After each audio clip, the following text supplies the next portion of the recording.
Didn't hear anything from him for a few years until I had a phone call out of the blue, and he was just bubbling over with excitement and enthusiasm to tell me that he had had an encounter with Jesus in the night where he didn't know whether he was awake or asleep, but he could tell that Jesus had come to his bedroom door and he'd let him in, and Jesus had then described the occasions through his hazardous journey from Iran to the UK when Jesus had actually literally saved his life.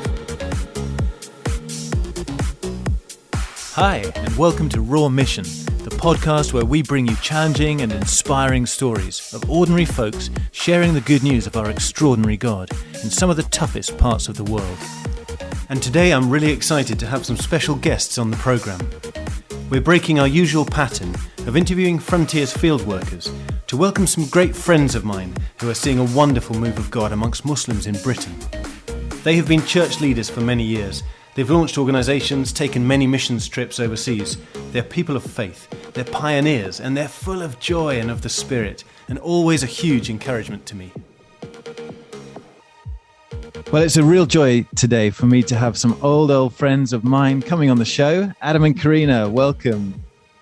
Hi there. Hi, Matt. So we're very old, are we? We're very old friends. Old friends, absolutely. I know. This podcast could go on for hours, couldn't it? With all our stories, we're so old. We have a lot of history, don't we? No, but we do go back to university days, don't we? So it's probably 20 plus years ago that we first met. And yeah, Karina, you and I shared a house many years ago up in Durham, eh? We did. We had a great household. That was really fun, wasn't it? And I just remember you running in and out in various different kinds of sports and hockey gear. I'm not sure how much work you did, but you seemed to be very busy with CU and with sports. So it was really fun. Yeah. And Adam, you shared a house with my brother and others the year before, didn't you? Yeah, that's right. Yeah, so we've got kind of a bit of a family connection there. Yeah, and he and I are still in touch. So lots of good memories from those days. And today's a bit of a first. You're my first guest on this show here. We've so far just done a few, and we've had the Frontiers family, folks from their stories, sharing their stories from on the field. But I want to bring in different guests at different times from outside the Frontiers family. So real joy to have you guys as my first guests. And you're also the first couple I'm interviewing. So I'm excited about that. See how this works with three of us chipping in at different times. Super. What a privilege. Yeah. No pressure, of course. Well, we're super glad to be invited. Thanks very much. Thanks. And I think it's such a great vision for the podcast. So anything we can do to spur people along, keen to do. Great. So the other thing that I remember when I think of you guys is that first mission trip I ever did, short-term mission trip. I think it was 92, wasn't it? Summer of 92 when we went off to Albania. Yeah, that was a crazy summer. I think when you're young, you don't really think about the risks, or we were just keen to go. So there was a number of teams went off to different places, and we were encouraged to lead a team to Albania, and you were brave enough to come with us with a whole bunch of about 12 or 15 other students. Yeah. That was such a kind of life transforming trip for us, I think, because we saw the power of the gospel and the hunger of those people to know Jesus. I think that really took us by surprise. But I think we also saw that there was actually very little or no church there when we left.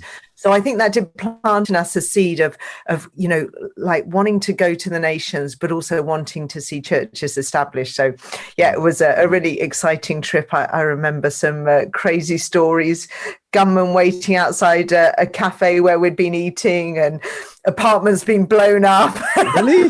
Gosh, I've forgotten half of those. Do you remember that? Team members ended up in hospital on drips from food I remember poisoning. that. Yeah, it was all a bit crazy, but thankfully we all got back in one piece. And then folks like you decided to keep on going. So that was a brilliant joy to see from that team. Yeah, my memory of Albania, I just remember going to Tirana that day, and it was so strange. There were just no shops open. I mean, communism had just fallen, hadn't it? Yes. Yeah. The year before or earlier that year, and it was such a weird environment. All these tower blocks, and it was odd.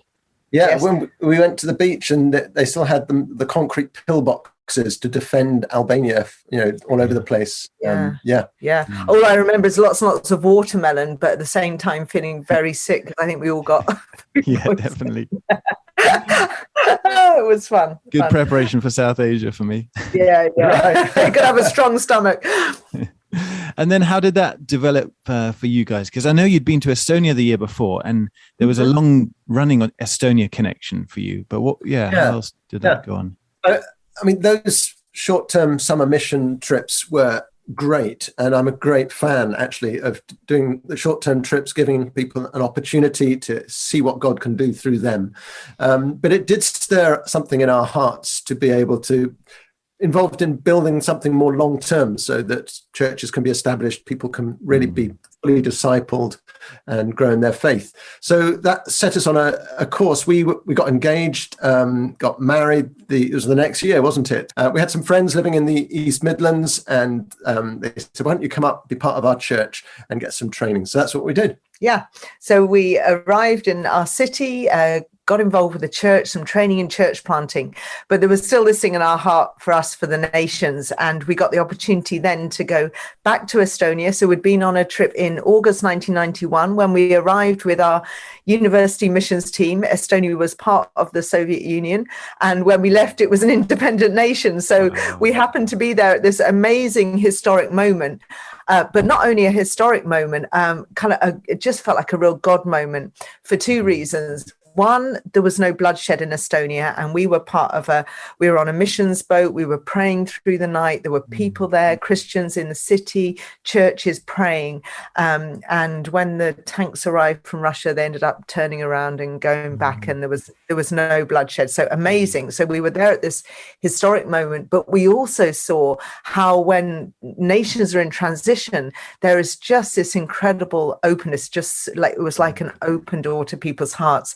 And we saw many, many people responding, getting healed in the streets, just hungry to know God, hungry to receive a Bible, hungry to come to churches.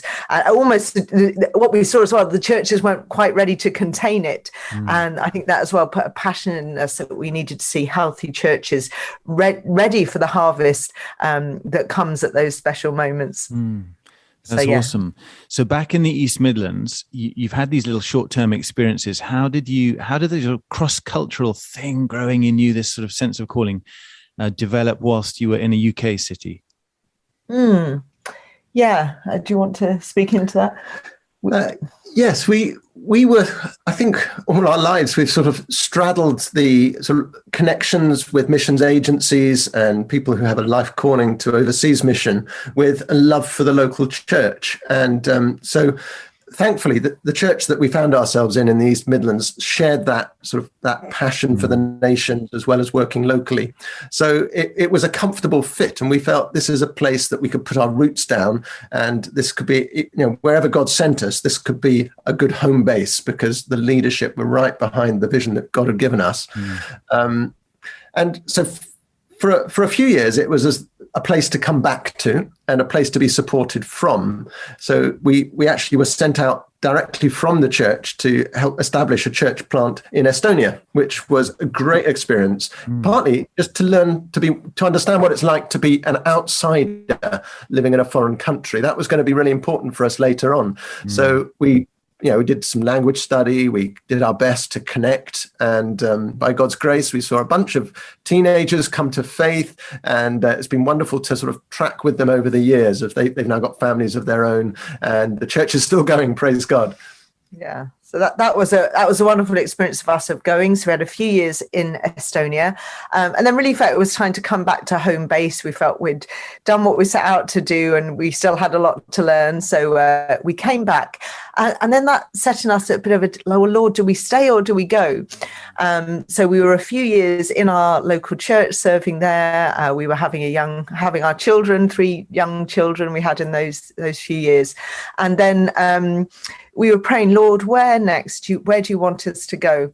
Really sensing a call again to go to the nations cross-culturally. And at that moment, I think God just opened our eyes, because into our city were arriving people from Iran, Iraq, Afghanistan, and we just felt like there was nowhere else we could go. We literally needed just to move into the city centre and begin to welcome these unreached peoples that God had brought to our doorstep. So it was probably the shortest ever kind of missions move. I think it was 3 miles, but those 3 miles from the edge of the city to the centre of the city where these new refugee communities were arriving was really significant. And I remember, Matt, when we were at university together, one of the things that was so valuable as students was to begin to learn about unreached peoples and to be praying for them.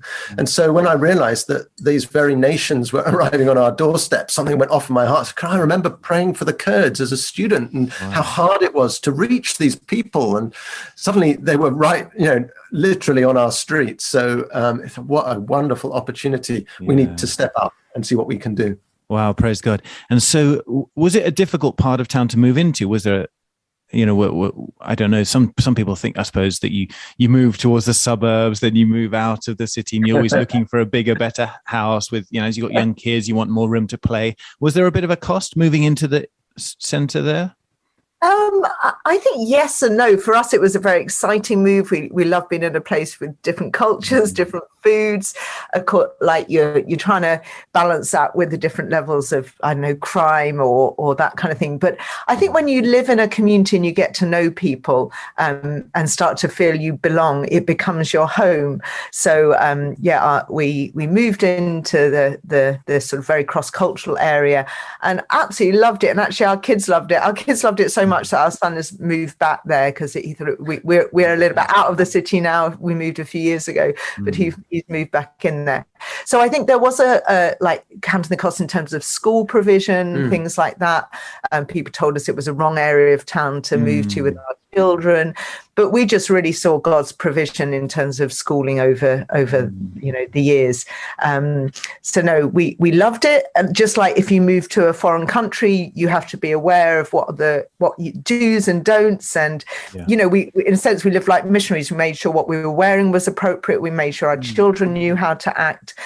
We made sure they didn't walk around the streets late at night in the dark, but they knew how to keep themselves safe. And it was just a wonderful experience them being raised there, and they all carry a love and heart for other cultures because of that. And how did you start connecting with these folks coming in from different countries? I mean, just what have you got in common with them? How did you do that? Did you get into working alongside them? Or I seem to remember you hosted all sorts of people in your house over the years. Yeah, I mean, that's one of the big questions I think people all around the UK who want to engage cross-country. And your first question is, well, how do I actually meet people? How do I connect in a way which seems natural? And so most of the people that we certainly were feeling God stirring our hearts for were asylum seekers and refugees. Right. And so there was a number of initiatives already beginning to happen in the city to support refugees and asylum seekers that we could get involved with. But I also discovered, I remember there was a particular cafe down the main street, which was a hangout for predominantly the Iraqi Kurds, I think. So I thought, I guess the things you go and sit in the cafe and talk to people. I had no idea what I was doing really, but I remember sort of opening the door to the cafe, walking in, and it's like everyone went quiet and looked at me. Just like the sort of saloon in the Wild West. Yeah, it had that feel totally. And I was not, the Clint Eastwood of the moment, because I turned around and walked out again. Nice. It took me a little bit longer to really work out how to approach this. But the next time I went, I found it incredibly easy to talk to these guys. They were so welcoming. They insisted that I shouldn't pay, which I thought was very kind, and I didn't. And I now realize, of course, that was just a politeness thing, and I should have really insisted. But we made so many cultural blunders in those early stages. Yeah. But I think because they could tell that we really cared for them and wanted to be friends, and they were willing to overlook those. Yeah. And I think as a family, I mean, one of the earliest things we did, it was Christmas time, and you know, your kids pack up those boxes to send overseas, and we thought, well, why don't we go and take some boxes to some of these new refugee families and tell them they're welcome, and maybe invite them along to a Christmas party or something. So a small team of us did that, and we got the names and addresses of some refugee families who said they'd like a visit. And it was the most amazing experience. I think about 4 or 5 of us went out in twos with our families, knocked on the door, and every door we knocked on, we got come in. We're so happy to see you.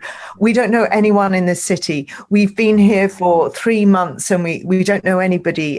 You know, please stay longer. Please have a cup of tea. And it was one of those rare instances where you get 100% response to your invitation. So everybody we invited to the Christmas party came and turned up. And for us, that started a journey of hospitality. So then we started an open house lunch every week in our home where people just welcome to come and eat. People would bring food. We'd have a great time. The carpet was wrecked, but we loved having people in our home. Kids running to and lots fro. of kids, lots of happy chaos. Happy chaos. Yeah. But that was really the start of then, you know, what grew into a sort of a really lovely international sort of church plant or intercultural church plant. Sorry. Yeah, I'm going to ask more about that in a second, but it reminded me when we first moved here, and there are about 30,000 Pakistanis in our town, but many of them have been here for, you know, a couple of generations. And yet the amount of folks we came across who, you know, we'd invite them over, they'd come into our home and they'd say, I've never been in a British home that's not a Pakistani British home. And we'd be amazed. Well, you've lived here 20 years. Really, no one's ever invited you into their house before. And I mean, it's a real challenge for us, isn't it, as Christians in this country, to practice hospitality and not just people like us, you know, coming over. Yeah. And that was so fun and enriching. I remember our kids loved to go and visit this particular Afghan family. They had 9 children ranging from, you know, 0 to 13. I mean, what a joy for our kids. They had such a great time. But visiting and having people in your home, it was just great. And, you know, there was a bit of nervousness to begin with. I think we were a little bit fearful. You know, we launched into this kind of work around 2001, 2002. So, you know, it had 9/11. There was a lot of nervousness about the Muslim world. And God took us on a journey of learning to see these people as friends rather than as either a threat to the church or just a kind of a walled-in community that we could never connect with. And I think he showed us that if we were willing to cross over the street or the room or whatever and extend some hand of friendship, he would do the rest. As a church, we always put a high value on hospitality, but it wasn't. It was fairly recently that someone explained to me that the word for hospitality in the New Testament means loving the stranger. We think it's all about being nice to your friends. Having church friends around for a meal is a good effort, but there's an emphasis there on being willing to have people who are different to you to come and connect with, and that's something that's really captured our hearts. That's powerful. Yeah, it's interesting you say about the insecurity in the West around Muslims and Islam in those days, because that's when I launched off to Pakistan as well. It was 2002, and 9/11 had just happened. Everyone actually fled Afghanistan and Pakistan in terms of the foreign Christian workers out there, and people thought, we were a bit mad heading out to Pakistan at a time like that. But you're so right. Muslims are so friendly and hospitable, and they teach us a lot about hospitality, don't they? And how to include family and wider family.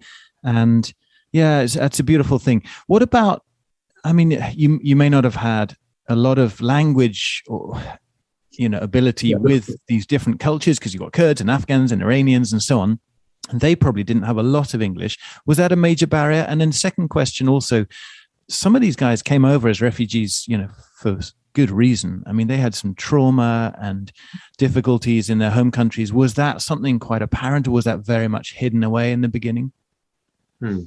Yeah, I think at the beginning it was quite hidden, and I think we were not very aware. And as our team got more involved with, particularly with asylum seekers and refugees, I think both a mixture of their practical needs and their emotional needs became very apparent.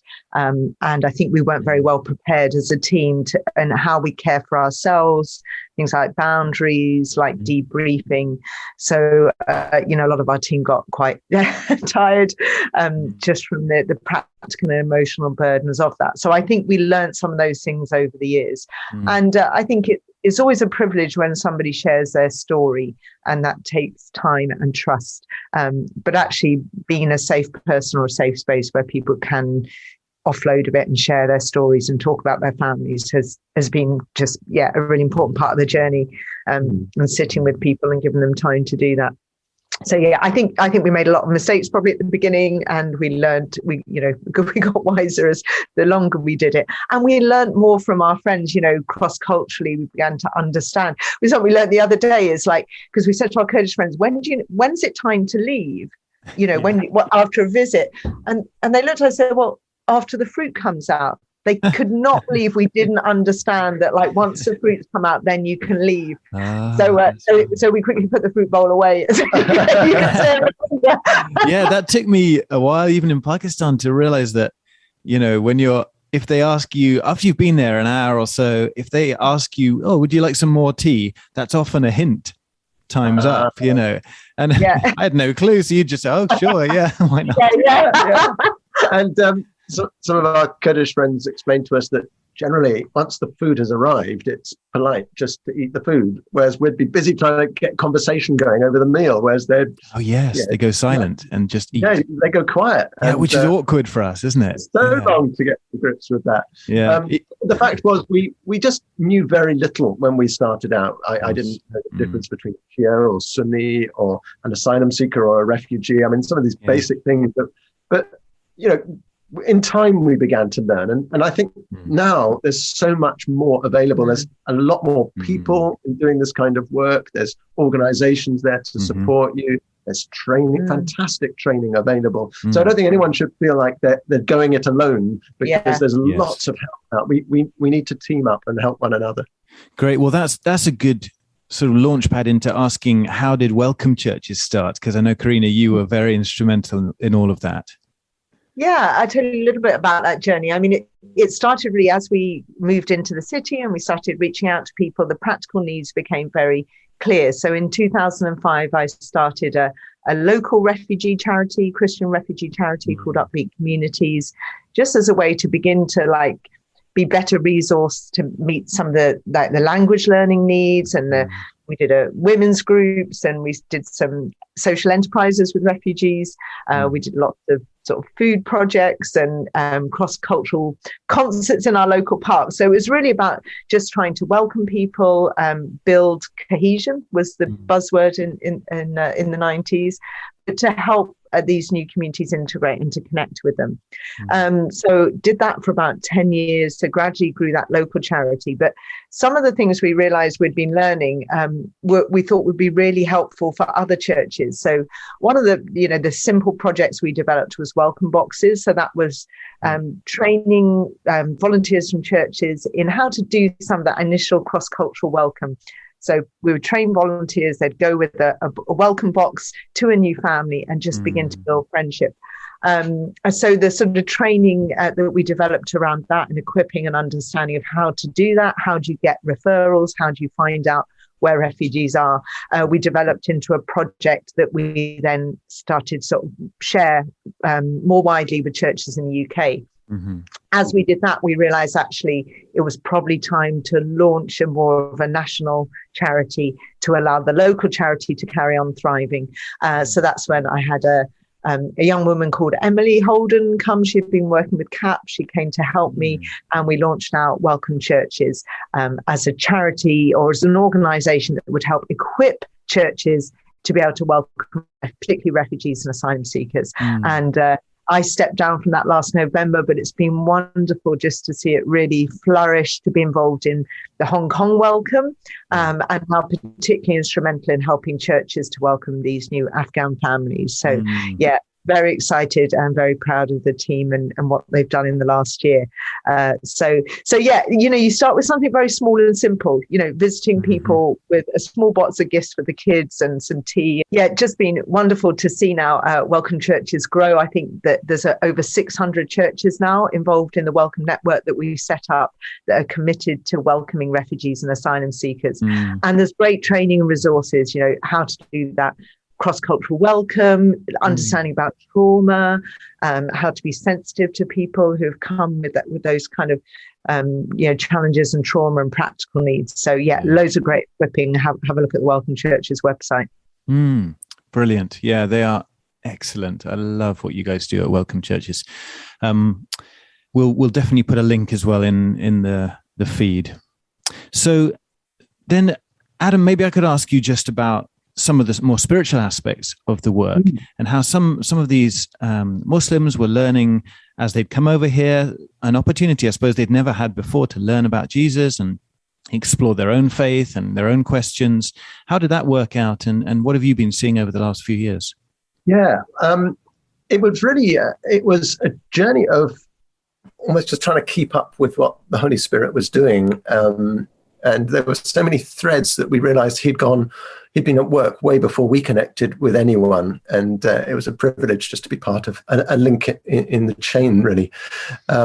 We were really blessed from quite early on with some folk who'd been serving God overseas. A couple who'd spent some time working, had actually traveled to Iran, spoke a bit of Farsi. Another couple who'd been, I think, in one of the stans had come over. They'd returned, just to settle back for family reasons. And yet they had all these language and cross-cultural skills that we didn't have. And God has continued to provide, great people to help on the front line with language and sort of missions experience. I love that overlap where the church can work well with people from the field. And I think that's only increasing at the moment. But as we went along, I remember probably the first Iranian Kurdish guy that I connected with, he'd just been walking down the street and someone had given him an evangelistic leaflet or something like that. And he'd expressed interest, and that person had written my phone number down on his little piece of paper. So very bravely, he gave me a ring. And I said, well, actually, we're gathering in our home tomorrow. Do you want to come along? And he did, bravely done. Wow. And his heart was wide open. And we had the joy of baptizing him in a big paddling pool in our garden a few months later.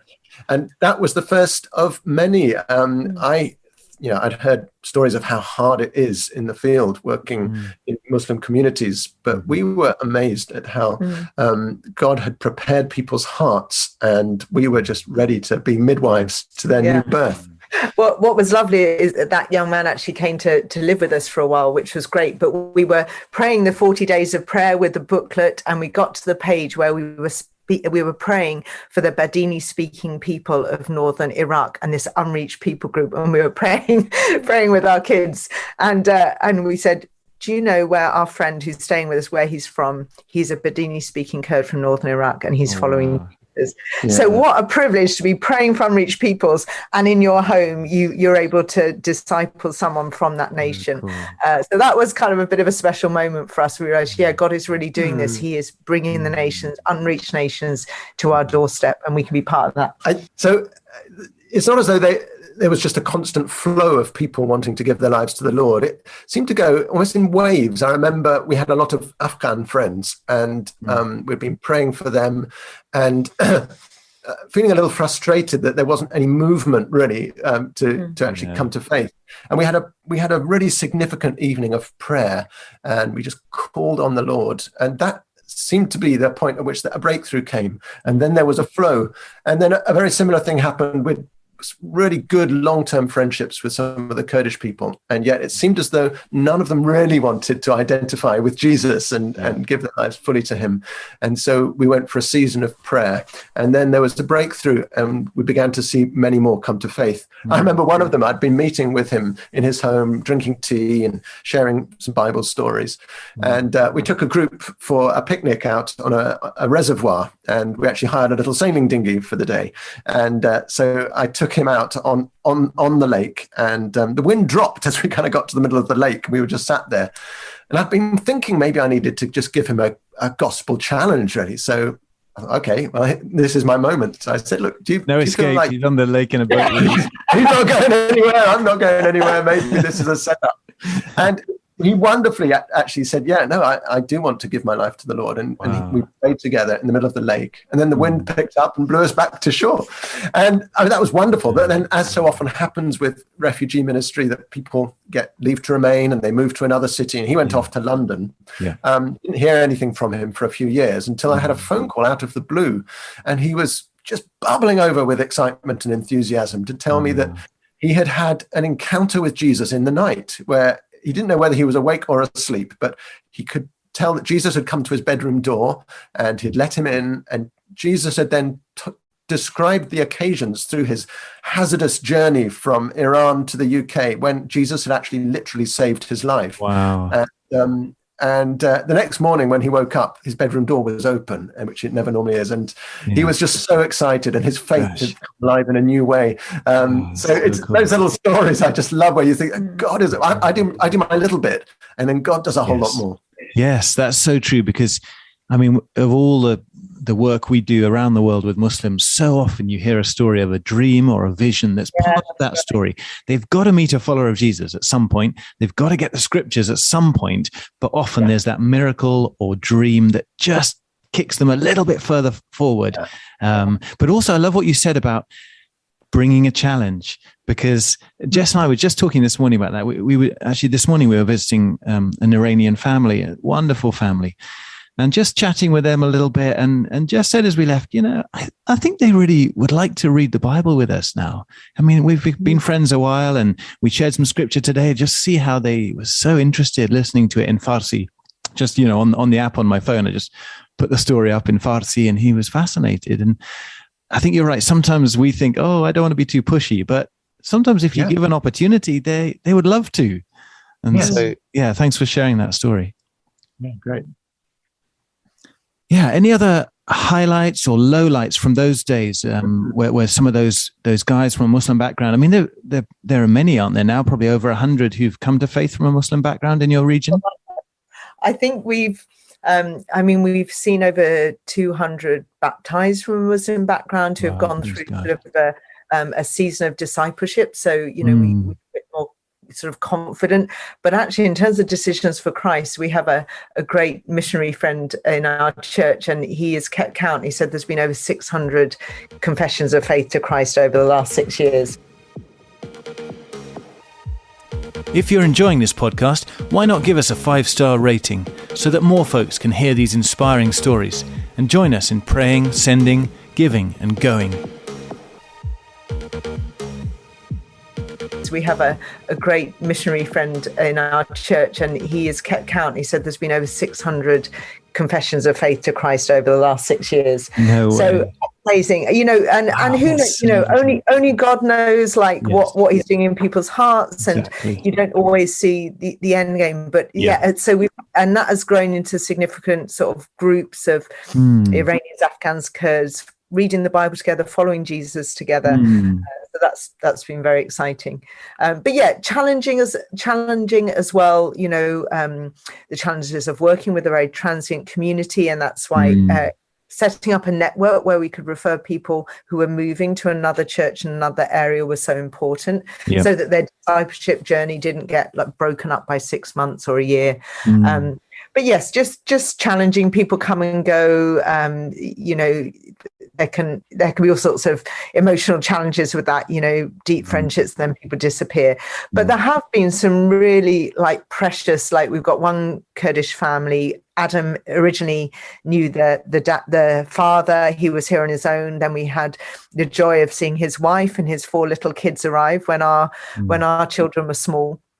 And now it's wonderful to see them all going through university at the same time as our children are. The friendships are still there. They've tracked with each other. And to see this family who, arrived with nothing, now flourishing, kids doing master's degrees, lawyers, pharmacists, all sorts. It's just brilliant. And, they haven't yet come to Christ, but they've been people of peace for us, and they've actually opened doors to take us into northern Iraq on trips. So, there's some transient friendships, but there can be some really significant long-term friendships. Yeah, that's one of the things that really excites me is whilst obviously there is a turnover, and there's probably only a handful who are really coming through and beginning to show some leadership. But we've had the privilege of taking 1 or 2 or 3 of them on trips back to their homeland, and to see them really bold in not only inviting us into family homes, but sharing with their families, praying with people. And I know there's quite a few of them would love to see new churches planted back in their homelands. So we're excited about where this all might go. I mean, obviously, COVID has kind of put everything on hold for a while, but there was a momentum building towards that. That's awesome. I was just thinking about that in terms of, when Muslims come to Christ around the world, and that's happening in, greater numbers than ever before, really. I mean, some people, our listeners may not know, but probably in the last 14 to 16 years, maybe 20 years, more Muslims have come to Christ than in the last 14 centuries since Islam started. I mean, remarkable things are happening around the world. But the usual expectation is on the field, certainly in Muslim heartlands, is that there'd be pretty severe persecution if they were open about their faith. Now, what have you found in terms of that with refugees and asylum seekers here? Because they're a bit more cut off from their home communities. Have they had more freedom to share their faith? Have there been some persecution stories here? Yeah, I think for some of them, obviously, we've had to be quite careful, more not so much for their own safety. And I've actually found that those Muslims who have come to faith here really bold. I remember one of them telling us how he'd been sharing his faith very publicly. And I said, well, that's very brave of you. He said, why? You can't go to prison here for sharing your faith. So we have this fear of man that, we might offend people. But, they haven't got that because they're like, we have a free country where we can share our faith. But there are others who are obviously very nervous about things on social media and getting back, say, to Iran and the impact that might have on their families back in Iran. So, a mixture of real boldness and also caution to protect their families. But I think quite a high proportion actually have encountered some verbal abuse from whether that's fellow asylum seekers from a Muslim background or some of the more established Muslim communities. There's been a few incidences of people getting beaten up or chased. But so that's the challenge that they face locally. But then there's often a real cost for them with their families. If their family members hear that they've decided to follow Jesus, or others even might report this to their families, they can cut off from the families, which is obviously, when you're alone here in the UK, to be cut off from your family back home is extremely hard and costly. All the more reason that we wrap around them as a church family and support them through that. Yeah, that's true. So, and how's the church responded in your area and your local church? With people from different backgrounds and languages, and it might have shaken the church up a little bit. Was that an easy journey? And how have you managed to? Because I know to begin with, you sort of had perhaps the different cultural groups meeting together, but then you integrated them into the larger fellowship. How did that all go? Yeah, so I think the church were incredibly supportive while we were developing this sort of new expression of church, which was effectively a church plant in the city centre. And then, in conversation with the leaders of the sending church, we all agreed that it would be good to bring our little church plant back into the mother church and see the whole church begin to look like the city culturally, to be welcoming of people of other nations. And that did ruffle a few feathers. I think, as long as it's us being sort of welcoming to people on the doorstep, that's fine. But when you actually invite them into the home, as it were, and they begin to change church life, that was more challenging. And we taught. I think it's just really helpful just to be able to talk about God's heart from the scriptures for the nations, and what a privilege it is to be able to be part of what he's doing.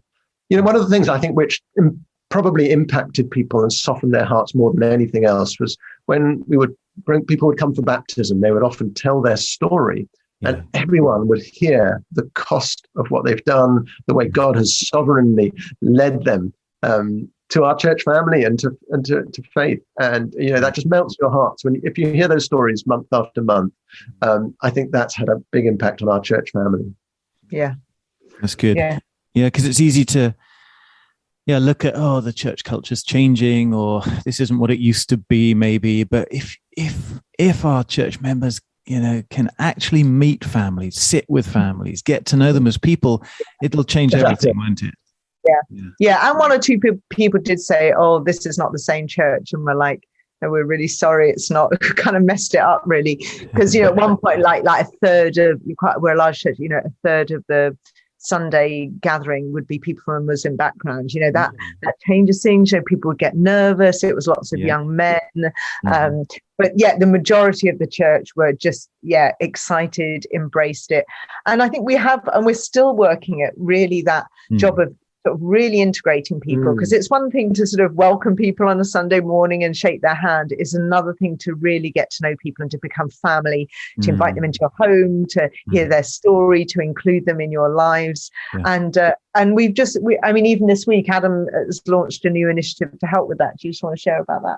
Yes, I think we recognise, and the pandemic exposed quite a lot for all of us, I suppose, in different ways. But one of the things it exposed for us as a church, where there was still a little bit of a sense that we were the hosts and our friends from overseas were the guests at the table. And so that when communication became very difficult with lockdown and things, you tend to stay in touch with your close friends. And we realized that quite a lot of our international friends were really on the margins, and we resolved we don't want that anymore. We want to become a much more integrated church. And so whilst it's useful to have separate language groups, particularly when people are only just learning English and finding out about the faith, we wanted a place where people could actually begin to create real friendships with long-term Brits, indigenous Brits, if you like, in the church.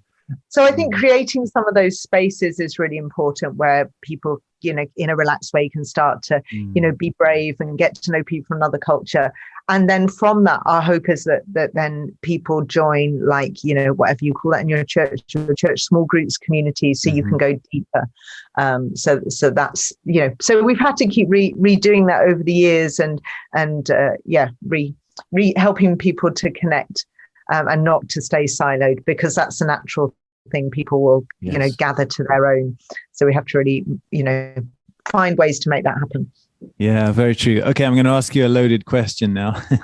Go on then. With all the opportunities on our doorstep, there's a great book called Across the Street and Around the World. Yeah. But some people will say, well, we have so many unreached peoples coming to this country, so many opportunities here. England itself is becoming more and more secular. This country needs re-evangelizing, and the good news of Jesus is so unknown in our own country.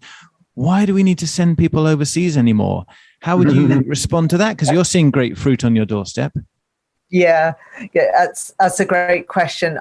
I think the reality is, it's wonderful, isn't it, to be involved with work here, but we have so many churches that can be mobilized to do that work. And yet when you look at unreached nations and the number of workers and Christians who are there, that is still the big harvest field. And I think with what we can do here and learning, my hope is that people will get a heart for the nations and will go, because if we stay here, we're never gonna reach the unreached nations. But there is an opportunity to equip people, and then hopefully to send them back as well-equipped harvesters to go back. But it's not an either or, and this option will be great for some people, but we need to encourage those who are ready to really give up their homeland and go. And I'm really excited about this sort of crossover, where churches which are engaging cross-culturally can work hand in hand with agencies. So we've got a fantastic group of young adults in our church who are feeling God stirring them and preparing them to go long-term overseas. But they're learning to engage cross-culturally here on their, in their home church, developing skills, perhaps sensing a clarity in their calling. And then we will work with agencies to help them to go where God has sent them, and perhaps even to be planting in ourselves with those agencies helping us into some of these regions. Hopefully sending increasingly some of the people who've come as refugees to go back either into their homeland or into a country similar to the one they left. Oh, yes, that would be amazing. Yeah, I really think God's doing something. And these days people are sort of going and having to come back and then going again. And there's a sort of toing and froing, so that all the more reason for us to be providing a missions base at home as well as overseas. Yeah, brilliant. I agree with you. It is circular, isn't it? And even the very beginning of your story started with some folks who'd been overseas and had learnt a lot and came to sort of help you guys at the beginning of your journey in the city here. And you're right. And maybe some here who've come to faith from a Muslim background will, maybe they'll reach the established Pakistani Muslim community here with the good news, and maybe some will go back to different countries as well. It does all interconnect, and we come and we go.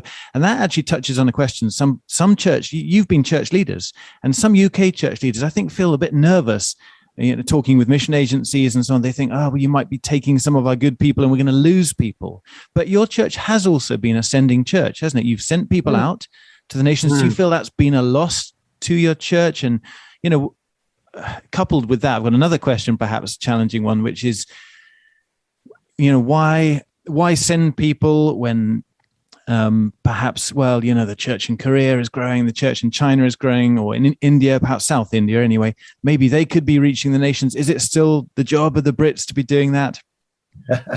Well, it's an absolute privilege, isn't it, as a church to be able to send people to the nations. That's always been our heart as a church. But I think in the past, the model was a bit like, you sent someone off, didn't you, on a slow boat, and maybe you wrote to them, or they sent a newsletter back. But actually that what's been wonderful is being able to have a much more immediate connection. So we have a monthly sort of prayer time for our overseas workers, overseas missionaries.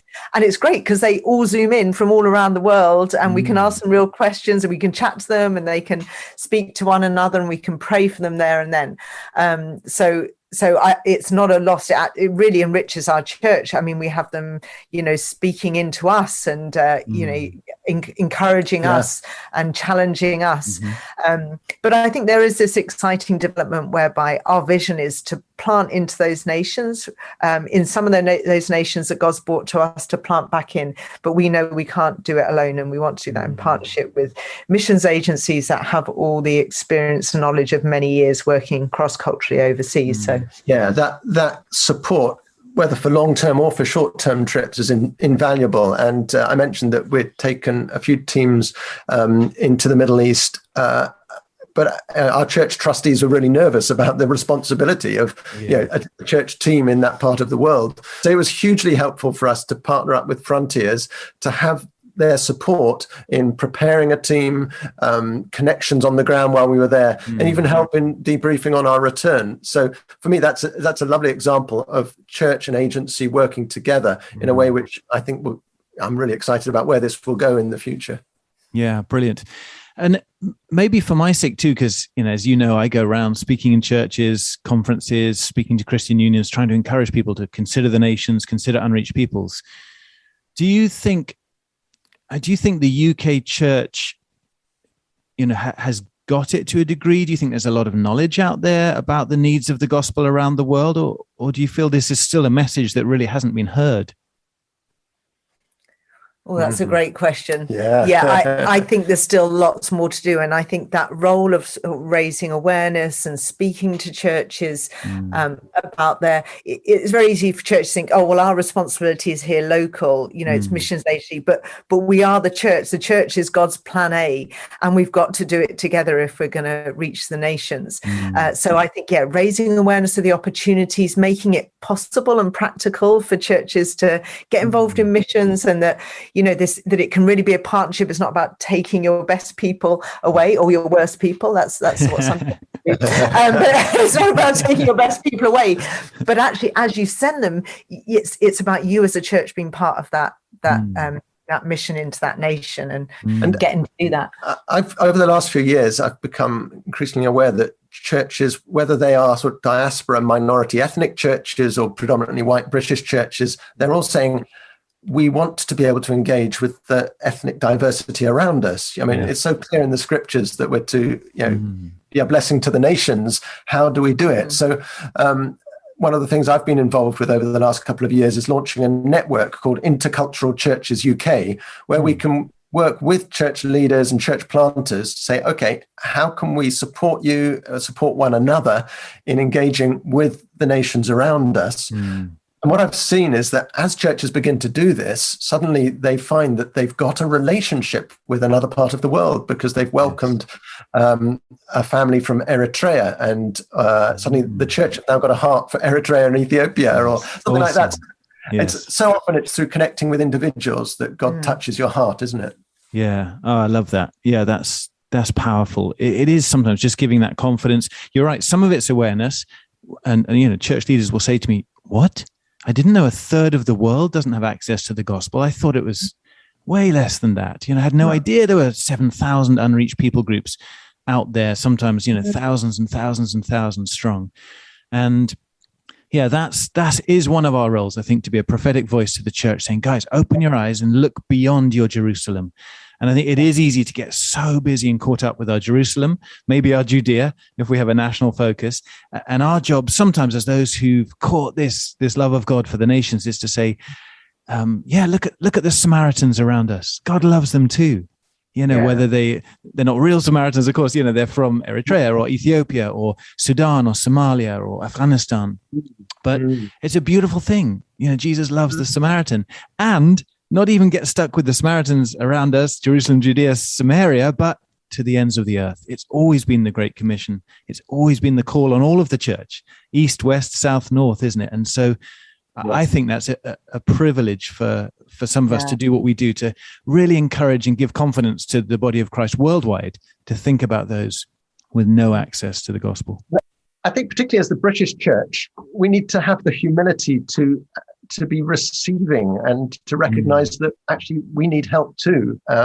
We haven't been doing a brilliant job in our generation of reaching our own nation.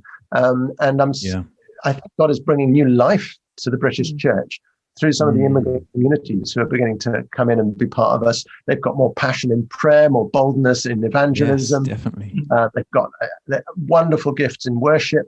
And we feel sometimes like we're just touching a little bit of heaven when we begin to connect cross-culturally, interculturally as a church. Yes. And that's really enriching for the church in the UK. Yeah. And I think it's communicating that to churches, that actually you may feel this is a cost, but as soon as you start reaching out cross-culturally in your neighborhood, actually the blessing it is yours. The blessing that people from different cultures are bringing to our church is just amazing. So I think inspiring church leaders with that possibility, because people think, oh, well, I have a lot of refugees in my church, asylum seekers, that's going to be costly financially and, practically and emotionally.